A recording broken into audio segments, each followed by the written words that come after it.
So, I think the Jets are somewhere between 12th and 15th, depending on your flavor, until they prove otherwise. Now, could they go higher? Could the Jets beat the Steelers week one, split with New England, split with Miami?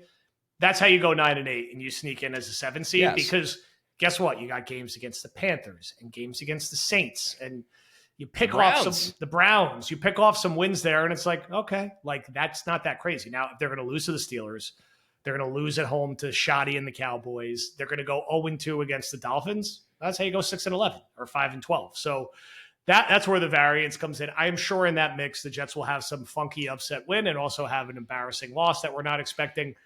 But that's roughly where it sits right now. I mean, the episode, I think, by now has been out.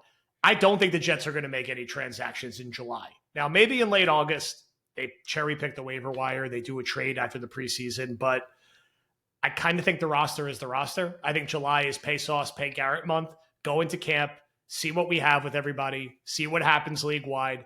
I don't love it, but Lazard and Clemens are part of this roster right now. Now, I think everyone's came around to what we've been saying for a while. Josh Reynolds is going to be the number 2 receiver on this team in a run-heavy offense. It's a grab bag after that. Lazard is a backup and insurance. Maybe if Arian Smith, Malachi Corley, Xavier Gibson, and Tyler Johnson are great in the preseason, they make a call to Pittsburgh and say, hey, give us a conditional 6th-round pick for Lazard. Maybe. Clemens, I don't get it, but I'm assuming they're looking around being like, let's see how he looks at our defense. And worst case, we can make a call to Matthew Judon or Zadarius Smith and get them in here on a 1-year deal and better round it out.